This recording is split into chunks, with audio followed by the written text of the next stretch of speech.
Hey everybody, welcome back to Dot Life, Dorchester's only hyperlocal podcast with news, commentary, and analysis.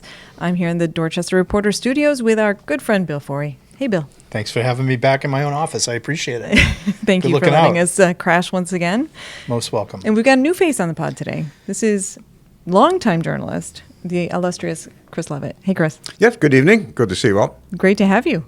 Chris is a legend in Boston. We're lucky to have him as a contributor, as a correspondent with the Reporter. And this feels like a bit of a reunion for me and maybe for Chris, because for 20 years or so, I'd be on Chris's show as the Dorchester correspondent for Neighborhood Network News, which Chris anchored. Most Bostonians been around a while will remember Neighborhood Network News is that it was must-watch TV for folks involved in Boston civic life, in the arts, and of course in politics, which we're going to talk a little bit about on this show. Yeah, we sure are. So yeah. It's a treat to have you here tonight, Chris. Yeah. Thanks for coming. Great to be here. Before we get into politics, we do have to talk about football. Of course, that's why I wore this shirt. I don't think anybody cares about the Patriots today because the Bills beat the Chiefs last weekend. But that was last weekend. I mean, are people still obsessing about that? Yeah, I think so. All right. Who do you guys have this weekend? I don't know. Do you know? Can you look it up real quick? I know who we have. Okay, let me take I'll talk a quick about look. the Bills while you do your research. We have the Dolphins, who are in a very bad place. So. Yeah, the Dolphins have been rough. Yeah. We have the Buccaneers, I'm told, by by Google. That could be tricky for you. It could be. They're pretty good. Yeah. Well, Drake May's, they've won 7 games in a row now, right? Drake May had a really bad game against Atlanta. He had 2 interceptions, Yeah. but, they bounced back. He's they look a kid. strong. He'll figure it out. And Atlanta's not a great team, I'll give you that, but, we got the momentum. Chris, do you have any thoughts on the Patriots against the Buccaneers by any chance? I'm not going to take a chance on that one.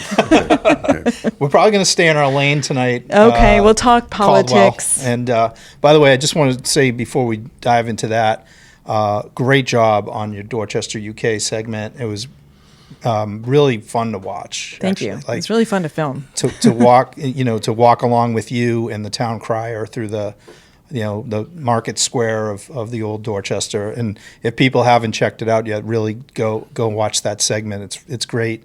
And this week's Reporter, we also have a companion piece, which we have on page 1, talking about checking out the other Dorchester. So it's your narrative version of the trip. Thank you. Thank you very much for putting that in the paper, and thanks again to the Dorchester UK crew for that awesome experience. We have to return the favor someday. We and sure have do. them over Yeah, here, absolutely. Sure. So it's the end of election season.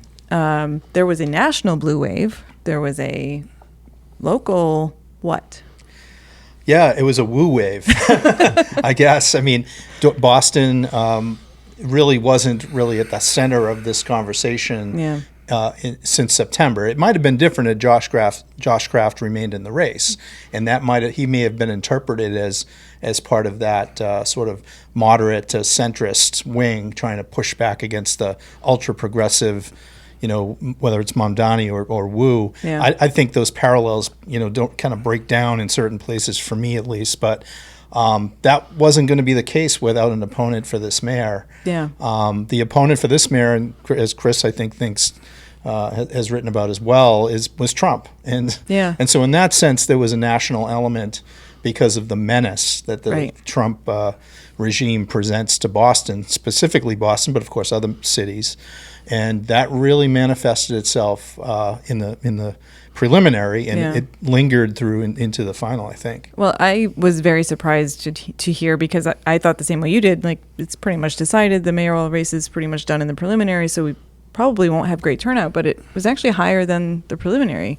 Were you surprised by that, Chris? I wasn't surprised by it, and I would say probably the single most surprising figure for me was what happened in the at-large city council race, because everybody was expecting this would be between the 4th place finisher in the preliminary, Henry Santana, who's a strong ally of Michelle Wu, and Frank Baker, who was at least somewhat familiar because he used to be a district councilor from Dorchester until a couple of years ago. And one of the things I came up with in looking at the numbers was that Baker got more votes in the final, as would happen to almost anybody, but his vote went up by 8%, whereas Santana's vote went up by more than 40%. Whoa. 40%. That's shocking. That's a big leapfrog right there. So I think that neither of these two candidates, which you call popular, headline-grabbing, charismatic figures. I mean, there's some kind of machinery going on, I would imagine. But I think another thing that goes on with this race is I compared this to the last time that there was a first-term mayor running for a second term, and there was no finalist on the ballot running against the mayor. Yeah. And that was Tom Menino, 1997. He got something like, Menino got 71.2% of the vote, running against nobody in particular, and there were 28.9% blanks. Now, Wu ran against nobody in particular, and she got 81.9%, and I think her blanks, and her blanks were 18.1. So why were there more blanks against Menino? He was a popular guy. Everybody in Boston supposedly met him at least once. Yeah, 97 rather. Do you think that is the Trump factor, like an anti-Trump vote? That's my first guess. It's not about likability of whoever's mayor at the moment. I think it's really got to be maybe a lot of people coming off of the No Kings rally and all the other things going on. Yeah. Campaign literature that all these candidates bringing up Trump. Even Josh Kraft brought up Trump in the preliminary. So I think that was much. I think a lot of people might have got out there and is saying, we're going to show that guy that we're sticking together. We're going to be Boston strong, and we're not going to let him walk over us. Well, and it's particularly evident to everyone right now what job he's doing because the government is shut down. We're losing SNAP benefits to some extent. We're losing aviation workers. So it's a visible problem. Right. No, there's definitely angst, in the city. Yeah. And the menace that's out there, whether it's an ICE raid in Alston that's been in the news the last couple of days, you mentioned the SNAP benefits and the government shutdown and people worried about their, day-to-day, week-to-week costs. Yep. Absolutely. What was very interesting to me, and it gets back to this race, so to speak, between Santana and Baker for the fourth and final spot. We should mention, ticket-topping Ruth C. Louis-Jouen, who once again was dominant as the biggest vote-getter in the citywide contest, followed by Julia Mejia, who did very well. She finished only a couple of thousand votes behind Ruth C. Louis-Jouen. And Erin Murphy, a strong performance again citywide from Erin Murphy. Santana was in fourth place. But as Chris alluded to, he finished 15,000 votes ahead of Baker. Mm-hmm. That's a big leap from September because Baker was only 4,000 votes behind Santana in September. So what really happened here, from what I can gather and what I've seen, the mayor really turned on the gas for Santana. Yeah. I remember speaking to the mayor right after the first round, and it was clear that she was going to be she could shift a lot of her attention. She no longer had to worry about her flank as much politically, and could worry about her allies. And Ruth C. Louis-Jouen and Henry Santana are clearly her two favorite choices. Both of them obviously allied with her on the council, and but Santana was weak, or was considered weak, going into this final. He certainly was on the bubble, as we say, and. I was surprised at just how much ground he gained. To hear that he got 40% more votes than last time is shocking, actually. The Trump bump benefited Santana, really. Yeah, the woo wave, whatever we're going to call it. I think, in that context, it cements this cycle as really a dominant win for this mayor. Yeah. In addition to her own victory, which is sort of getting overlooked.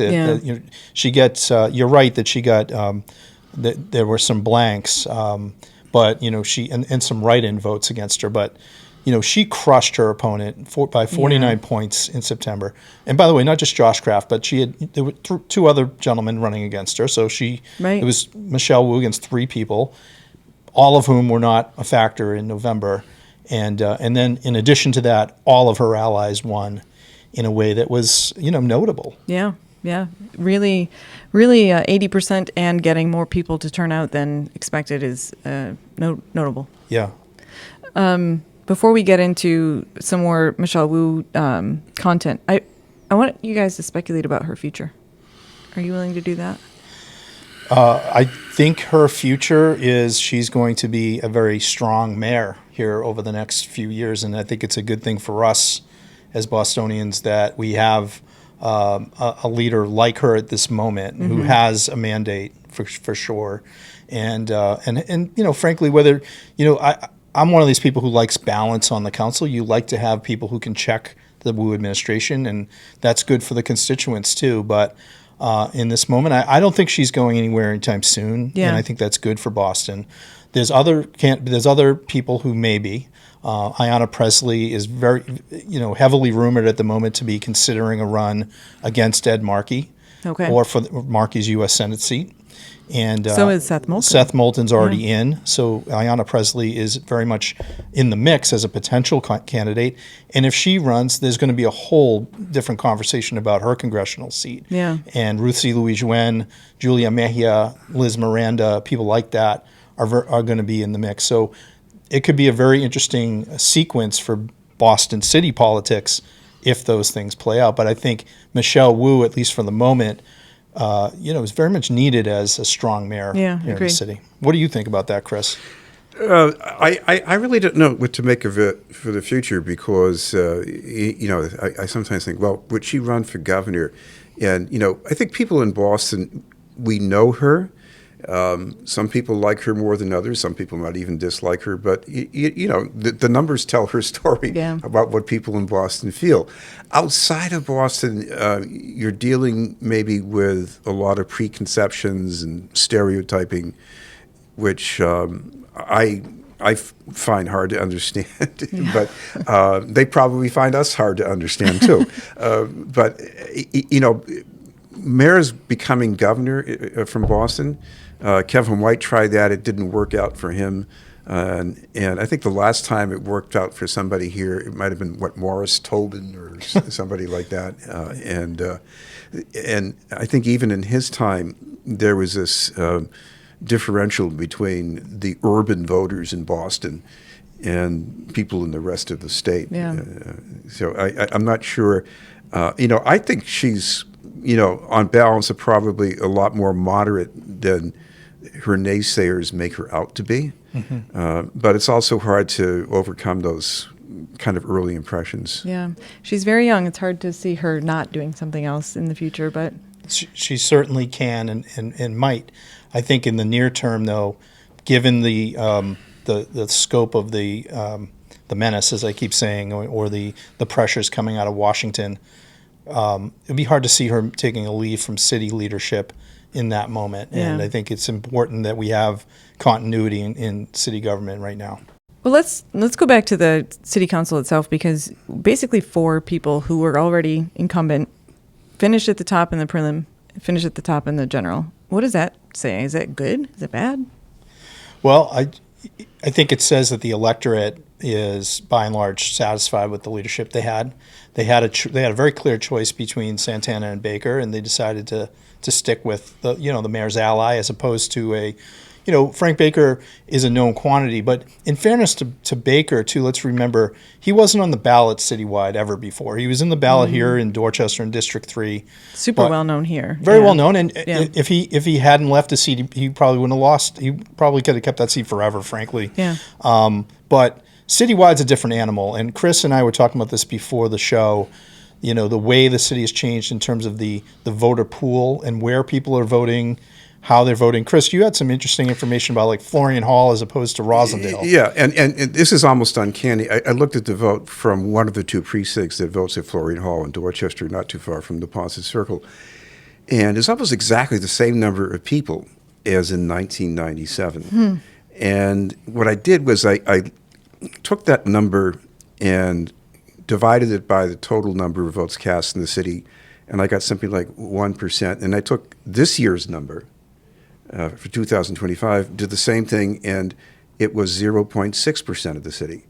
So what happens is that other parts of the city are turning out more voters, and a lot of those are parts like Ward 19, which is sort of like the ultra-progressive section of the city of Boston, the most, Pondside, Jamaica Plain, and part of Rosendale.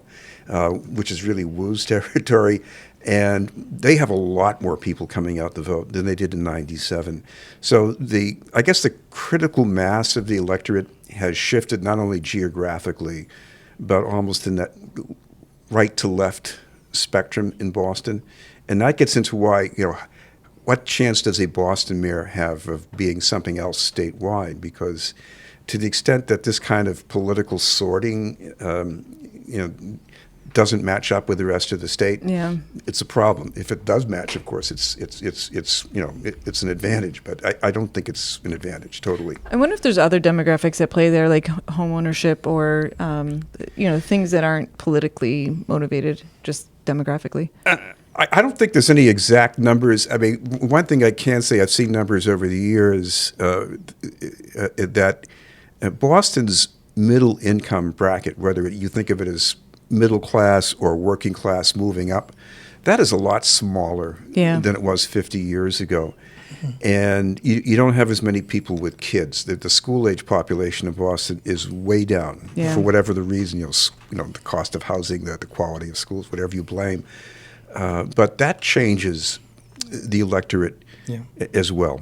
The other thing that changes is the slate of candidates to pick from. Right. And in '97, the top four finishers were, I think we went over this before, Dapper O'Neill, Peggy Davis Mullen, might have been Mickey Roach and Steve Murphy. Four Irish, Irish American politicians, one woman there. I think the fifth place finisher there was Frank Jones, who was an African American candidate and finished out of the money. That's 1997. Look at what we have as the slate of 2025. The point to that is voters in parts of the city who had really nobody that they could relate to necessarily, or fewer. They have candidates that they can get excited about, and when they do, they turn out to vote. And it's not just in national presidential elections, like for Barack Obama, who blew the doors off all the turnout locally, but candidates like Michelle Wu, like Ayanna Pressley, Andrea Cabral, and others over the years who could reliably see a big bump in those numbers in parts of the city that in '97 were kind of low. And do you think that the flip is true, that the Neponset, Florian Hall area is more white conservative, older, so they're not seeing candidates they can get excited about?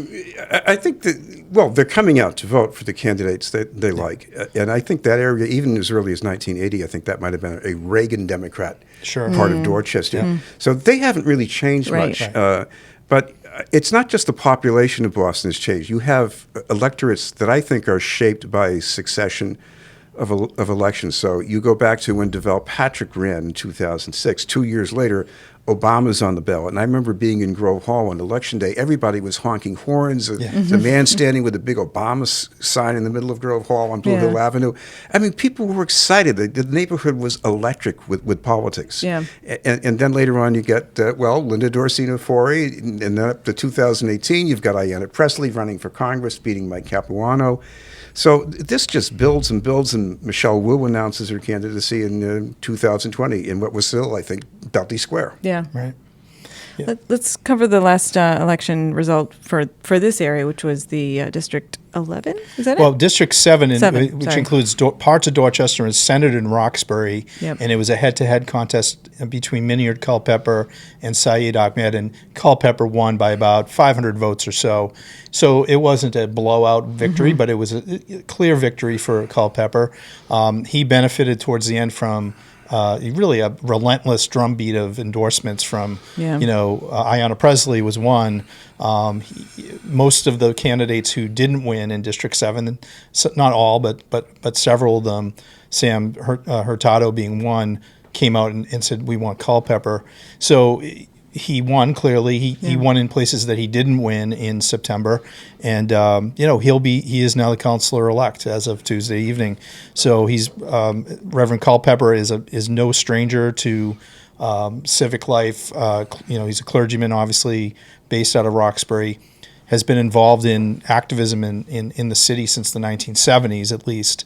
And so he's a seasoned person, but he is new to City Hall, and it'll be interesting to see how he transitions into leadership for D7.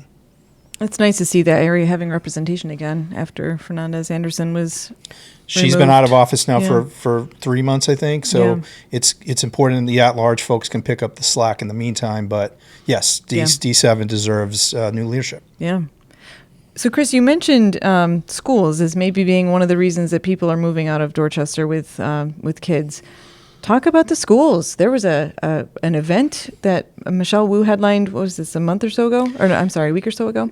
Right, yeah. It was the first time ever that we had a State of the Schools address by a mayor.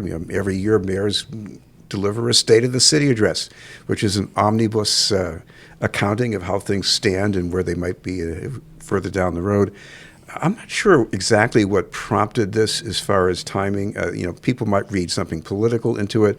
I knew that the standardized test results from schools around the state, the MCAS test scores, had just been released for 2025. So there was some talk about that. But in Boston, there wasn't any salient impression of things getting a lot better or a lot worse.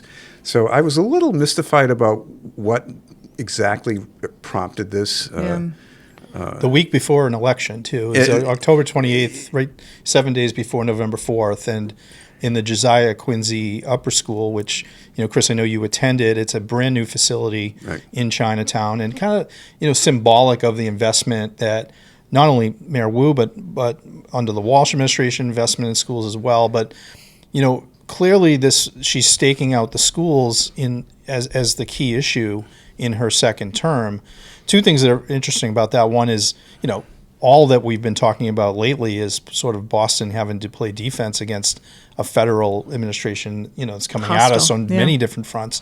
So picking the schools is kind of an interesting choice. And the other thing that's notable about it is, BPS in general and the schools, at large, have always been kind of a dicey proposition for mayors. It's and you wrote in your piece this week, Chris, about how Tom Menino was in 1993, I believe, or 94, came to the Jeremiah Burke School in Dorchester to deliver his State of the City speech, and it really was, deliberate. He wanted to make the Boston Public Schools kind of, and he said famously, like, judge me by how well I do over the next 4 years on this. But that's kind of the last time maybe a mayor said, judge me this way, the way that Michelle Wu sort of did by framing this speech the way she did last week, Chris. Yeah, and I think it is a change from one of her first forays into educational policy. I think it was going back to when she was still a counselor, maybe already campaigning for mayor. She came out with some sort of a green plan for the schools, and it seemed to be kind of heavy on facilities. And so I might have flipped through it quickly, so I don't remember a whole lot. But suffice to say, I think her focus in her address was different because a lot of what she talked about was small things that are important for moving ahead and community partnerships. The Josiah Quincy Upper School, it comes out of a decades-long history of community engagement in Chinatown. They have one of the great education stories about community leadership, especially how the mothers of Chinatown had organized to defend the access to quality education for their kids, because the federal court and local politicians, they were indifferent, and even some of Chinatown's established leadership, that more male-dominated maybe, they were not very receptive, and then you had these parents and people like Suzanne Lee, who also became a school official. She was a principal at the Quincy School for a while, and they started really, we're going to help design education for our kids. And it wasn't exclusively for Chinatown. There were other ethnicities and backgrounds involved.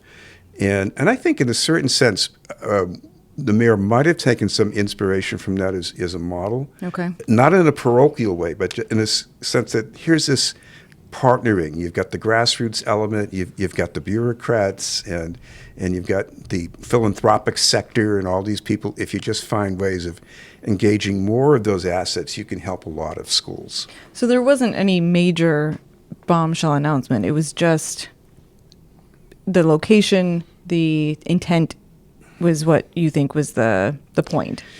Yes, the point was if assets are provided, people can make something of that. Yeah. Okay. And I think she wanted people to believe that things could be better, and she's going to say, no, I'm not going to take everybody down to Boston Latin and show what all these alumni are able to chip into an ad for their kids, which nobody else can do. Right. She's going to show a regular neighborhood school that partly through community engagement has become a pretty good option. I'm not saying it's either the best. It's certainly not the worst school for its 6 to 12 grade level. And and I walked into the building. For me, it was like, it was a morale lift for me coming into the building. I was a public school kid playing in a music group when I was young. So they're playing for mayor. I played for mayor in 1968. And they sounded better than I did. Yeah, and we could use a morale lift these days. I think that's part of the decision here, is like her taking ownership of the narrative and not letting it always be about, oh, we're getting menaced by Washington. There's important things that we have to get done here that are above and beyond. We can't wait. Right, and she says that, and you quoted her, Chris, saying our families can't wait around for our schools to catch up. Good for her, I say, for choosing to do that. It may have been a different decision had she had a contested election a week away, highlighting the schools and highlighting some weaknesses, but without having that opponent, she's made she leaned into that and said, schools are going to be something that's a priority in my next term. There was a hall full of, I wouldn't say entirely, but a lot of the people in the audience were school-age children. So they were the face of the school system. They were the face of the city's future. And, I've been in, I went to public schools for 6 years. I was a sub-teacher. And even as a parent, I've walked into some classrooms, the kids were zombies, nobody was learning. And I walked into this hall and I felt like, God, these kids are cool. They're with it, they want to learn about things and do something in the future. Yeah. That might have been the best thing in her speech, just having all those kids there and you just soak that in as atmosphere. Who looked like they actually wanted to be there. Yes, they did not seem to be forced to be. I mean, they thought it was cool to be with all these kids their age, and acting like they're important. Nice. Well, I hope that she can be successful at school issues and focus in the next term. We'll have to talk to her about that. Let's hope so. We'd like to have her on the show. Absolutely. We know that we've put the invitation out, so someday we'll do it. Anytime. Woo Wave can come to Dorchester Reporter. Yes. Let's shift to Dorchester. So we've got a little news from Upham's Corner. Unfortunately, not great news. Yeah, another pharmacy going dark. And this a busy one. Yeah, well, it's been busy. It's at a busy intersection at Columbia Road and Dudley, and this is the CVS. So we've talked before here on the pod about Walgreens, 3 Walgreens in the last couple of years closing, and now this is a CVS that's kind of the anchor there in that business district. There's also Brothers Supermarket next door, which is a very important retail anchor as well. But losing a national chain like CVS from there is a blow to Upham's Corner, no question about it. We don't have a lot of information yet on what might come next. It's going to close on December 18th. We learned today that employees were told they can, they'll be taken care of. They'll go to other CVS stores in the region. And customers can go to the Grove Hall store. Of course, we're fortunate to have Upham's Community Health Center right nearby that does have a pharmacy. So, but it's not great losing that option. The Strand Pharmacy is no longer there in Upham's Corner. So, it's just another blow to the local retail. The Walgreens that closed on Gallivan was a Spirit Halloween store, which I love. Actually, I was glad to go in there a couple of times, but that's not going to be the solution there. There's a vacancy in Cobham Square, high-profile one, with the Walgreens closing. And so now this is something that Upham's is going to have to figure out. And they have other vacancies, too, at the moment, so something to be watchful for. Yeah, and a lot of people obviously can go to Brothers for basics, but a lot of people use pharmacies for groceries and supplies, so it's not just the drugs, although that is a problem. Yeah. So that's that one thing. And also in Upham's, we have a story this week about a convenience store that wants that a liquor license so they can have a package store as part. And Seth Daniel wrote about that as well. Some people pushing back against the idea of another liquor store in the neighborhood, bringing up concerns about vagrancy and alcohol abuse in the neighborhood. Yeah. So that's another one to watch for. There is something to the get rid of the health care, get alcohol in. I don't know. Yeah, maybe the time is a little unfortunate. I personally think the market should decide, and if it's an allowed use, got to go through the permitting, but restricting retailers from seeking a license, I'm not really on board with that. Yeah. But the neighborhood is coming out and speaking out strongly against it in Upham's at the moment. Speaking of neighborhood feedback to local businesses. No more Whitey. Right. Whitey and Stevie Flemmy are off the wall at Savin Bar and Kitchen. And this comes after a month of sort of a media firestorm, I have to say. International media firestorm. That, Seth Daniel, once again, causing trouble. And the reporter. Seth Daniel broke the story, obviously, having covered a civic meeting in Savin Hill where this topic was raised, and they discussed creating a petition to get Ken Oshiro and his business partner Driscoll DeCanto to take down these images. And we're talking about portraits, like large poster-sized portraits of Whitey Bulger, Steve Flemmy, and company. Mugshots. Yeah. Obviously, the previous owner of that establishment was murdered, most likely by one of those two men. Yeah. And as well as other folks in Savin Hill area. Yeah, Dorchester at large. And everybody associates Whitey with Southie, of course. But he was a regional player in a lot of bad things, and Dorchester was no exception. We've documented how there were bodies buried in Dorchester from his murderous reign. So Ken Oshiro told not only the civic group, but has told other media now that he wanted these down. Gordon Ramsay's team, helped facilitate taking them down and replacing them with new images. The decor hasn't changed dramatically. It still looks cool in there. Now it just doesn't have murdering thugs looming over you while you're having your antipasta. So, Chris, you were covering Dorchester back in the 1970s when some of these events went down. Did you ever think that this would be a conversation we'd be having? No. I think one of the things that bothered me about this the most is that when Whitey Bulger was in his heyday, he was knocking off some people who were almost as bad as he was, conceivably.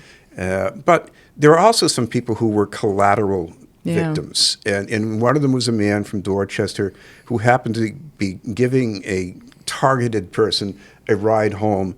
His kid just received communion at St. Mark's the day before. They were going to go fishing the next day. And this guy gets killed because Whitey wanted to shoot the guy who was sitting next to him. Yeah. And, if somebody runs a business and they're capitalizing on Whitey's notoriety, and here are these families, these survivors, they're trying to get money from the government that was, using Whitey as an informant and protecting him. Those families, unless you read differently, Bill, I don't think they got anything. No.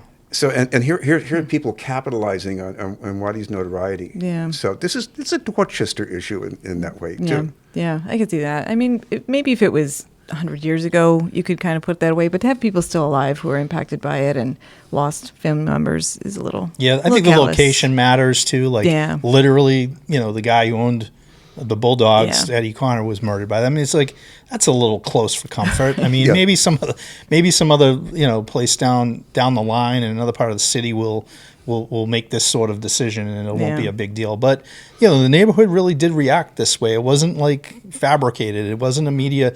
Ken said something about it being an ambush. It wasn't that. I mean, people genuinely were offended by this, raised their voice, it got amplified, but.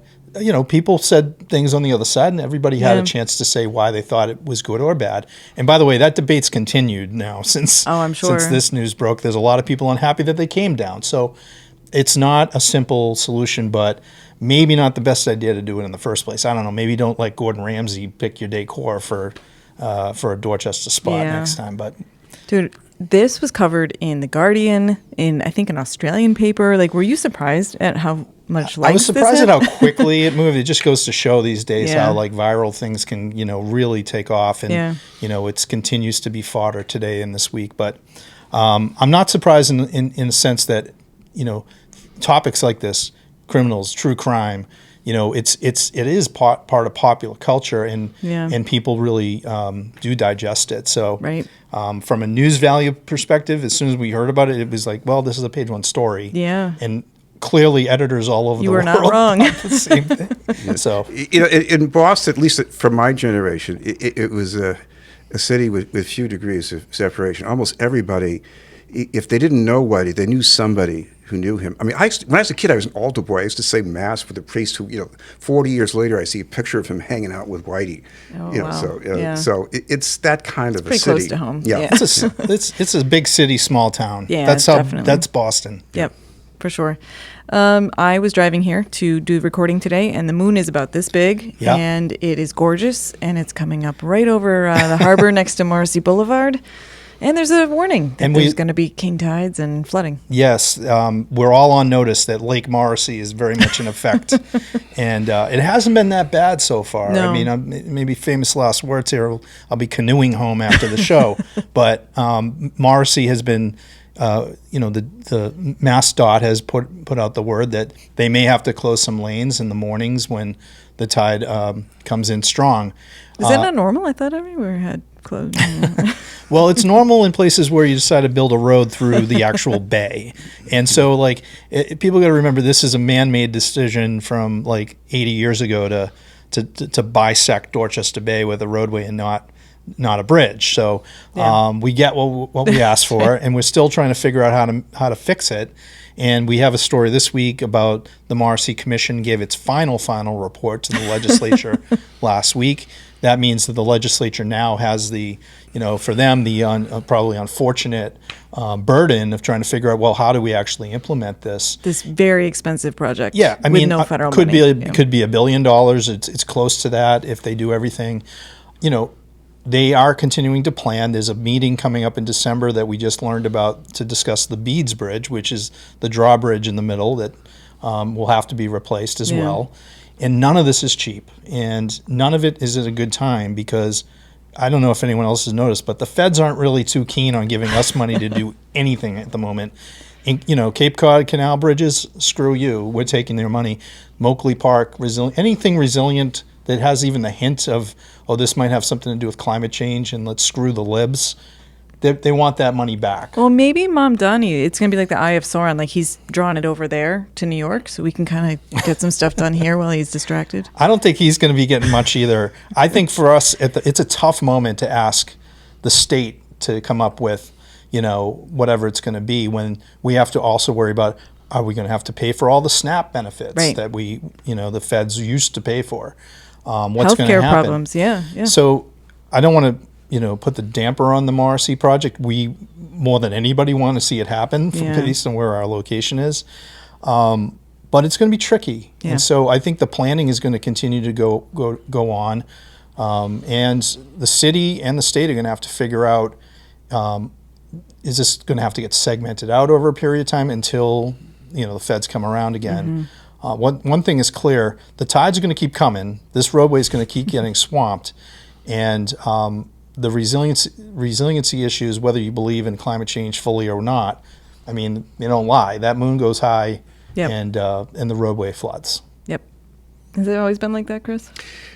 No, this is different from what I remember many years before. So there's definitely something going on with the sea levels and the climate. And I could add to what Bill mentioned because I think Fort Point was supposed to get some money, and now FEMA's saying, "Oh no, your plan doesn't work. We're not going to fund it." Yeah. So it looks as if whether it's the spoils system or retribution, whatever you want to call it, it looks bleak until there's some big changes in Washington. Yeah. Well, we'll have all the updates on donnews.com, which, by the way, has a gorgeous facelift. Thank you. Tell us about that. We have a new website for the first time in like 15 years. So we're a little behind the curve. This is a long time coming, and we've worked with a team of people over the last 6 months to do this. And there was a consultant that we worked with, which Washington Media, which did a great job on the back end. But Adam Gaffin, who you may know from Universal Hub, has been our key person on the web for a long time. He's been doing miracles and helping make this happen, and we're really grateful to him. But we did launch it on Sunday. I think it looks a lot better. Sure We'd does. love to hear from the readership about it and what they'd like to see.